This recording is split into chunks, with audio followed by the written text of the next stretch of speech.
Hey everyone, today for another vlog. Two in a row this weekend. I feel more motivated to like talk and share and write on Twitter these days. So today I want to talk about how no person is an island, and yet this is sort of how we are led to think life is and how we tend to live.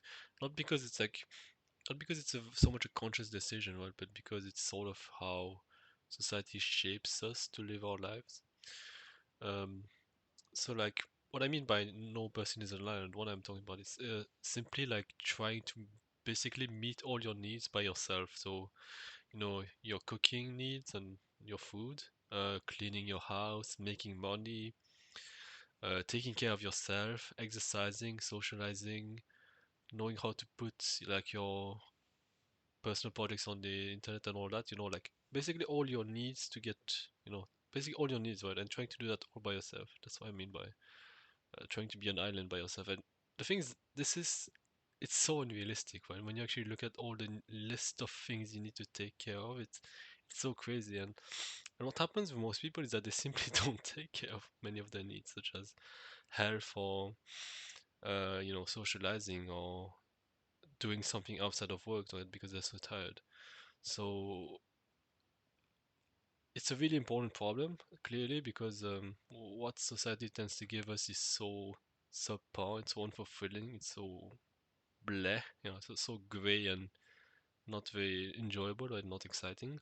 So it makes sense that like there are many movements which are about like self development and all that, and they're very right in the sense that leading a more fulfilling life takes a lot of work. But I think what a lot of those movements miss is the fact that trying to do all of that by yourself, it just it doesn't. It's just not sustainable. Like it's not sustainable for a single person to try to do all of these aspects of their life at the same time. Because when you look at like it historically, or like for example, like Stone Age humans who were hunter-gatherers, the reason why they didn't have that kind of problem, for example, is because a lot of their needs were met with the same task.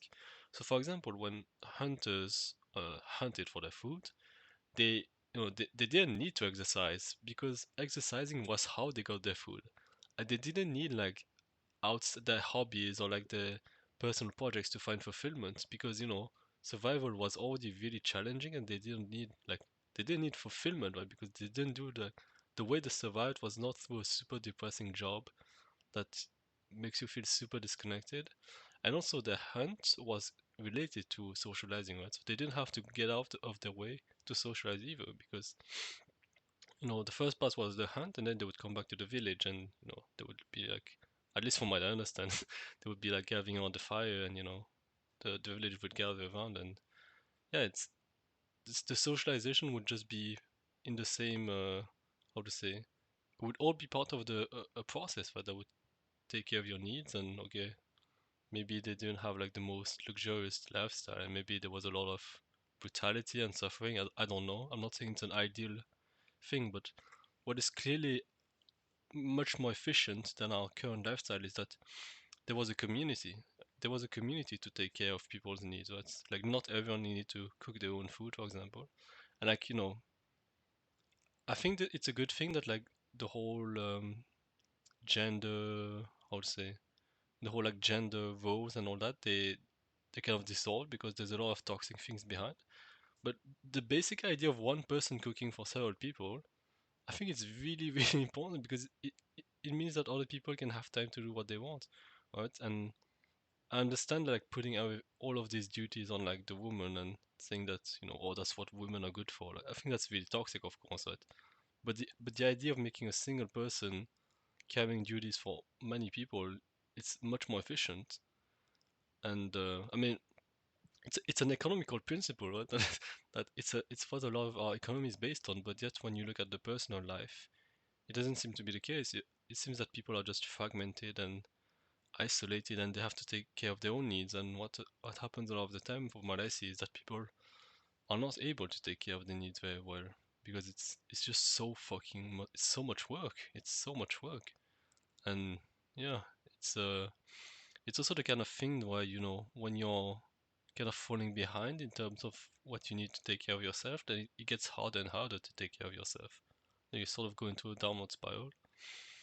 And I think all of everything I've just talked about is something that is largely solved by having a community, right? Like, well, the unmet need and the difficulty of meeting your needs is obviously made easier by having a community, but also the downward spiral that I just exposed is also mitigated very much by a community because, you know, when you feel down and you're just by yourself, and it's very easy to get stuck in a loop of getting stuck in your mind, and life just feels like despair and all that. But when you're surrounded by people, it just feels a lot easier to, actually look at your situation more realistically, more objectively, and to just feel more hopeful, right? When you're around people. So yeah, it seems that a lot of things in life are just solved by surrounding yourself with people that support you and who you can support as well, right? And so I and so yeah, what I'm talking about in the drug is specifically this myth of the self-made person and how people turn this idea of like being by yourself and forging your own life through your own like self, right?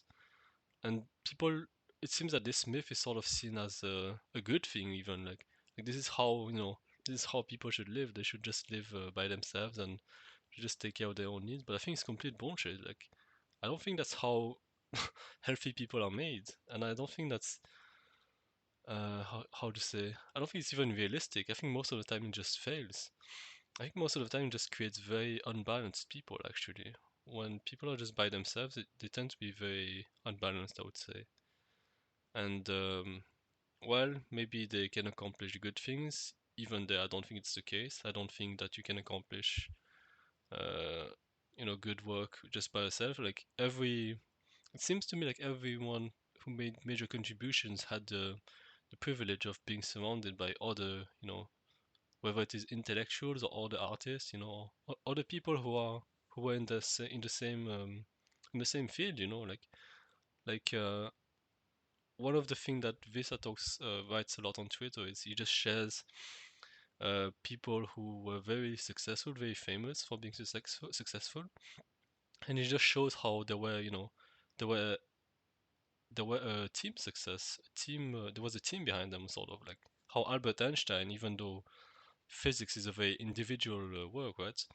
How a lot of his time was spent having conversations with other physicists and other mathematicians and the likes, So it's very unlikely that Albert Einstein, as much of a genius as he is, it's very unlikely that he could have come up with his theory of general relativity all by himself, like, isolated from everyone else. He needed a supporting community to make discoveries, and I think it's very true in general.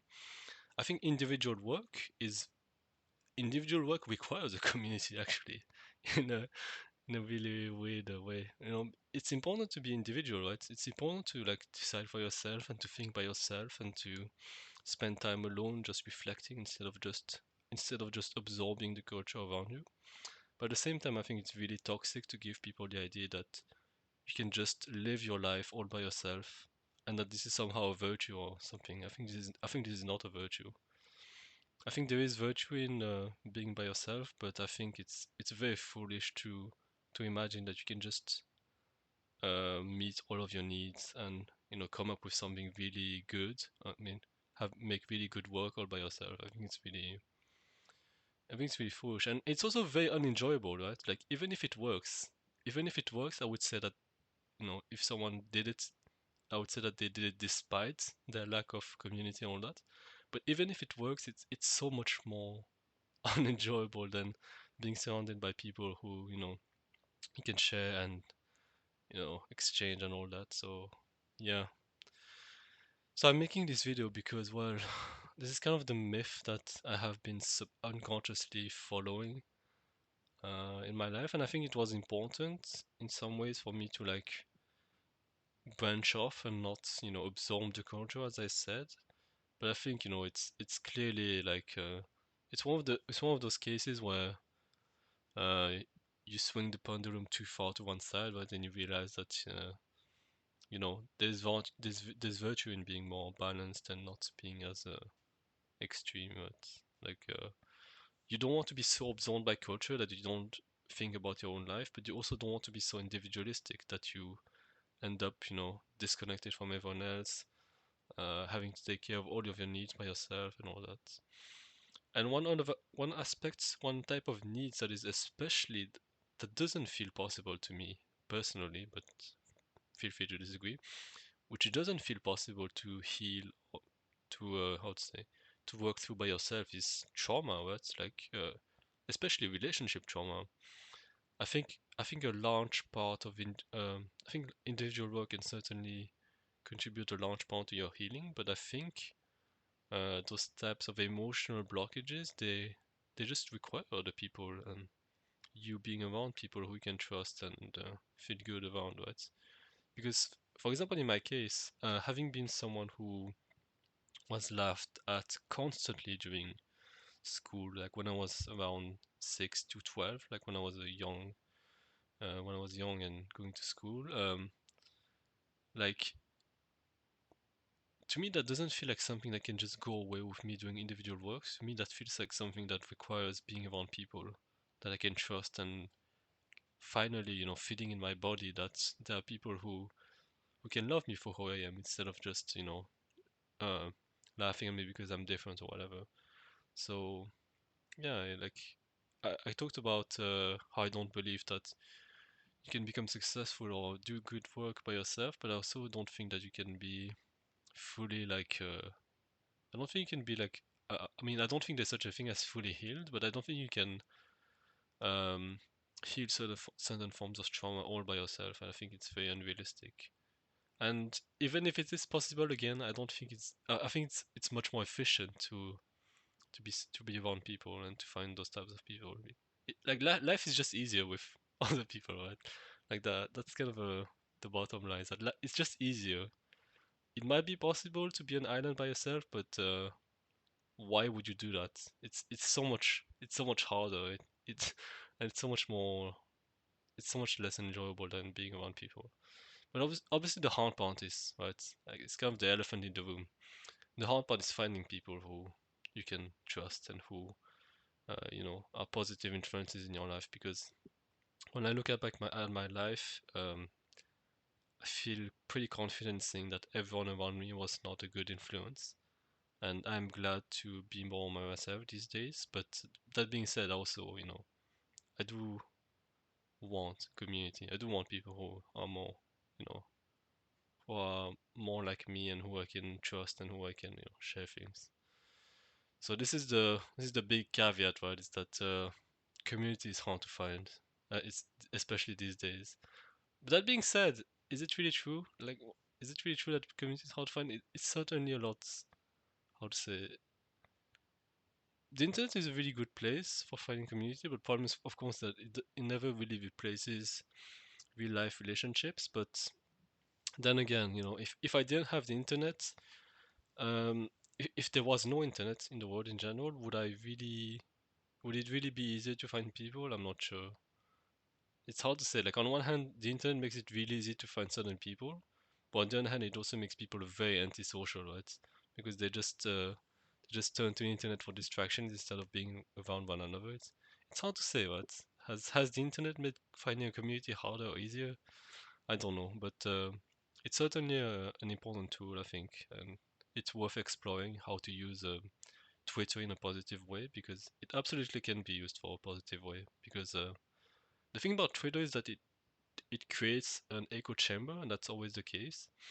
But at least you can have a positive echo chamber, right? Like people don't really think about that, but it's actually quite simple. Like you just follow people who are constructive and who are willing to listen to one another, and you just block people who just seem toxic, and it's actually not that difficult personally. I mean, I don't follow that many people, so maybe that's why it's easy. But like, you know, my feed is pretty positive. It's something I look forward to seeing now. Uh, Although there was a time period where I disabled my Twitter feed because I wanted to like spend less time on the internet. But now I'm back at it, and it's quite nice. Like there's a there's also there's a lot of I think there's a lot of people in general on Earth who want to make connections, and I think if you're willing to show that you two are willing to make a connection, it can become quite easy actually to start finding people like yourself. But I'm in this journey, so I don't know. I mean, I'm still I don't really have much friends right now. Honestly, I'm quite confident in saying that I have no friends at this present moment, as in like someone I can really trust. And I guess I do have some friends. It's not true. I do have some friends, but they're not real life people, so it's a bit yeah. So that's just how it is. So thank you for listening, and I'll see you next time.